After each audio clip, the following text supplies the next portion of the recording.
बहुत बधाई और आने वाले आगंतुक मेहमान आप सबको हार्दिक शुभकामनाएं।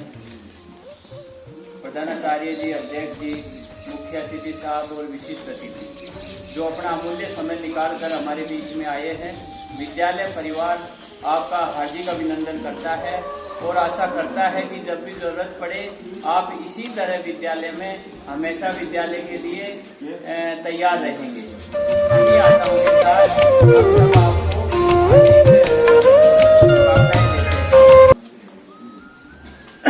आज जो 73वां गणतंत्र दिवस हम मना रहे हैं,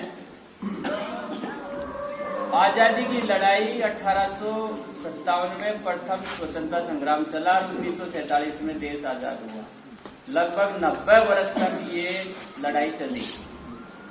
इस लड़ाई में लाखों लोगों ने अपनी कुर्बानी दी।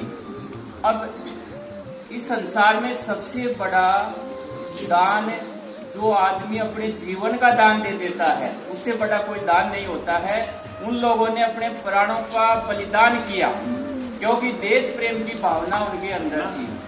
एक छोटा सा प्रसंग मैं आपको बताता हूँ कि जब देश में आजादी की लड़ाई चल रही थी तो 1919 में जलियांवाला हत्याकांड हुआ। उसमें हजारों लोगों को अंग्रेजों ने गोलियों से भून दिया और वो भयंकर कांड हुआ। उससे अंग्रेजों के खिलाफ हर देशवासी के अंदर आजादी की आग बंध गई। इनको तो यहाँ से भगाना जरूरी है। तो वो आजादी के दीवाने कैसे थे कि उस हत्याकांड को देख करके एक 12 साल का बच्चा वहां पर खड़ा हुआ था। उसने वो सीन देखा, वो धरती खून से सनी हुई थी। तो उसी वक्त 12 साल के बच्चे ने उस मिट्टी को मुट्ठी में उठाया और उसने कसम खाई कि अगर मैं जिंदा रहा तो इन अंग्रेजों को भगा करके रहूंगा। अब उस 12 साल के बच्चे ने जब ये कसम खाई तो वो उस प्रक्रिया में आगे निकल गया और वो उसके दिमाग में ये चलने लगा, मैं क्या करूं। तो वो मतलब मिट्टी के खिलौने बनाने लग गया और उन खिलौनों को बड़ा बड़ा करके जमीन में गाड़ता। तो उसके पिताजी ने पूछा, बेटे तू ये क्या कर रहा है? कि मैं बंदूकों की खेती कर रहा हूँ और इन बंदूकों से इतनी गोली निकलेगी ये जो अंग्रेज है ये गिनते गिनते थक जाएगी। ऐसी देश प्रेम की भावना जागृत थी दीवानों के और इसी देश प्रेम की भावना के कारण वो हंसते हंसते अपना बलिदान दे जाते थे और उसकी वजह से हम आजाद रहे हैं। आज हम आजादी का सुख भोग रहे हैं। जब वो बच्चा 16 साल का हुआ तो उसकी माँ ने जोर दिया कि बेटे तेरी शादी करनी है।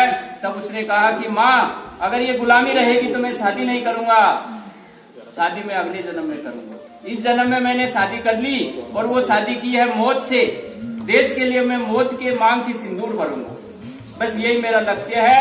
और फिर वो बच्चा उसने अंग्रेज अफसर को गोली मारी और उसके बाद में असेंबली पर बम फेंका अंग्रेजों के दहशत फैलाने के लिए। और अंग्रेज उसके नाम से कांपने लग गए और उसके पीछे पड़ गए। उसको गिरफ्तार किया गया, जेल में डाल दिया गया और उसको 24 साल की उम्र में फांसी की सजा बोल दी गई। जब फांसी की सजा होनी थी तब अंग्रेज जानते थे कि अगर इनको फांसी लगाएंगे तो देश में विद्रोह फैलेगा। तो वो भी अपना बचाव भी करना चाहते थे। तो अंग्रेज अफसर जेल में गए और उससे कहा कि तुम लिख के पत्थर में एक पत्थर लिख के दे दे माफीनामा का और माफी मांग दे और तेरे प्राण बच जाएंगे। उसने कहा ठीक है मैं पत्थर लिखूंगा। अब उसने फिर वो लेटर लिखा जेल में। अंग्रेज खुश हो गए, भाई चलो ठीक माफीनामा लिख रहा है। लेकिन जब वो लेटर लिख करके अंग्रेजों के हाथ में गया और उन्होंने पढ़ा तो उसको सुन करके आग बबूला। अब उसने क्या लिखा था उस पत्र में? उसने लिखा था कि मेरी आखिरी तमन्ना यह है कि मुझे फांसी नहीं दी जाए। फांसी इसलिए नहीं दी जाए क्योंकि फांसी अपराधियों को दी जाती है। मैं अपराधी नहीं हूँ, मैं आजादी की लड़ाई लड़ रहा हूँ और मैं क्रांतिकारी हूँ। और क्रांतिकारी अपने सीने पर गोली खा करके देश के लिए मरना पसंद करता है।